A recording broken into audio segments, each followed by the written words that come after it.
Hey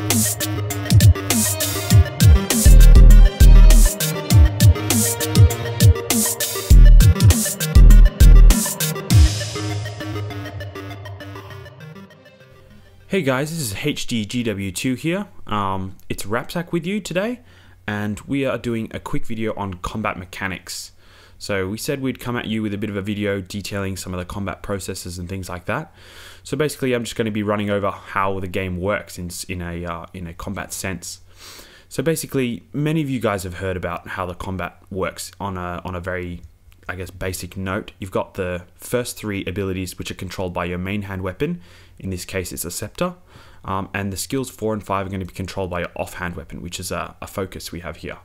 You'll notice there's also some skills at the end here, and I haven't unlocked these because I haven't reached those levels yet. We've got the 6th slot, which is going to be a healing skill slot. Slots 7 to 9 are going to be utility slots, while the final slot is going to be your elite skill, and you're going to have to unlock those as you get along with them.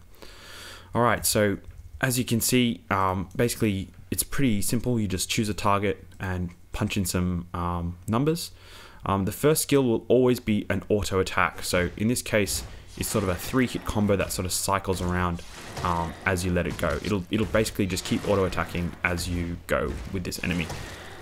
If you change your attacks in between, it'll always switch back to that one hand, that first skill that's going to repeat. So basically it's repeating here.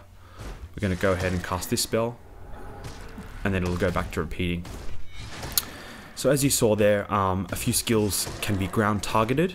I'm just going to go ahead and switch to my staff. Basically, the staff has a whole bunch of mark skills, and these skills basically put down a little AoE on the ground, and that's totally ground targetable within your range. You put those down, and an enemy will trigger them, and that'll do some damage basically. So we can lay a couple down, for example, set up a trap for this poor mower, and watch him come running right into it. At the moment, I'm not sure if they're going to do anything about the AI and how it deals with ground targeted abilities, but for the most part, they seem to just walk right into it. Anyway, as we get along, you'll find that I was able to switch weapons there on the fly. So there's actually a little button, the tilde button, next to your 1 on your keyboard. That'll actually switch between your weapons for you. So in this case, I've got the scepter and focus, and then I've got the staff. So you can switch between 2 weapon sets, and that'll allow you to switch out of combat whenever you want. Although inside combat, you're only going to be able to switch, I believe, every 10 seconds or so. There's going to be a quick cooldown on that. And similarly, all the skills that you're going to be using are going to be running on their cooldowns in the background. So what I mean by that is, if I cast a spell, let's say Grasping Dead on this mower, while that's cooling down, we'll switch over to this, cast a couple more spells, and all these cooldown times will be running in the background. So once that switch cooldown timer runs off, you can switch weapons again, and we'll actually notice that your skills will still be on cooldown as they come back around. Just if we can switch it over now, you'll see that there you go, they're still finishing up from where we had them last time. So that's like this one here, Reaper's Mark, is a 45-second cooldown, so that's going to be going in the background a lot of the time.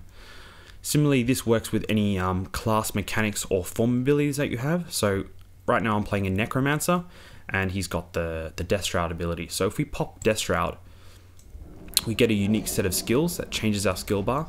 We can do something like Doom, pop back out of Death Shroud, that'll have its own unique cooldown again, and once that comes back up again, we'll be able to switch back into Death Shroud,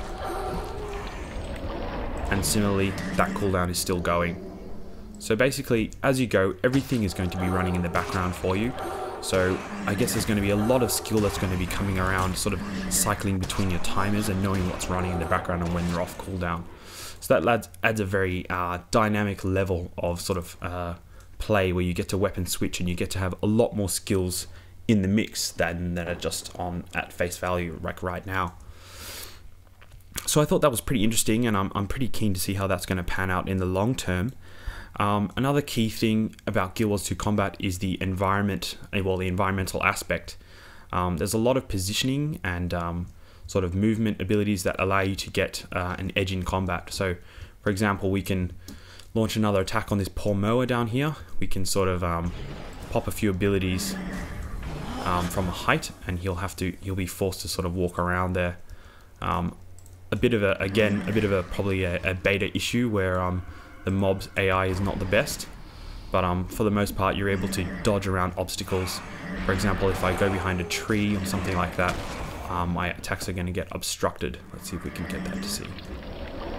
No, I'll find a target for you real quick. So if we just go behind this pillar, we can see that an obstructed comes up right there. So you really can, hide behind cover and avoid attacks that way. On top of that, you've also got this dodge mechanic, which to me is absolutely fantastic and just adds a whole nother level to the game. So here we've got an archer. If I aggro him real quick, he's going to be shooting some arrows, and I can actually dodge roll out of the way of those arrows. If I can do it properly. You've got this little bar down here, which allows you to get 2 dodge rolls as the thing fills up. So for example, let's try it really quick.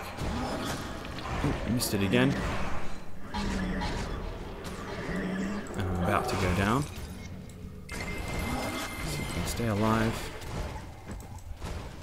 Pop into Death Shroud. We can roll out of the way. There we go. Missed one of them there. And you'll notice that a little evade sort of message will pop up at the bottom saying you've evaded that attack. And this doesn't only apply to range mechanics. You're probably thinking, range mechanics, you can dodge them anyway if you go behind cover in other games and things like that. But actually, the melee skills as well are very sort of targeted, and you really have to put a bit of focus into sort of aiming them onto your foe. It's not just sort of a spam and forget. So if I just go quickly up into my hero panel, if I change to daggers, on a Necromancer, daggers gives you a very sort of melee focus style. Our first ability here, Necrotic Slash. This will actually be at a melee range. So if we come up to another mower here, if I Necrotic Slash him, you'll notice that he'll begin auto attacking. But if I'm just slightly off to the side here, he'll actually just stop attacking completely. So you really just have to be in front of him. If you just get off a little bit, it won't attack back. Whereas a lot of games, people end up just sort of jumping and dancing around their foes. You really have to put your strikes onto your opponent. And that's where dodging really comes in handy, and you can really sort of get a little bit more out of your combat that way. And that applies to all classes as well. You don't have to just play the sort of the sneaky thief class. If you want to be skillful, you can just play a big old warrior or an elementalist for that matter, and just get the same effect out of it. So that's going to be really great in the long run, again, to see how that pans out. So basically covered a few things there. If you guys want to see a bit more in the future, let me know. Please leave some feedback for the video, and as always, stay tuned.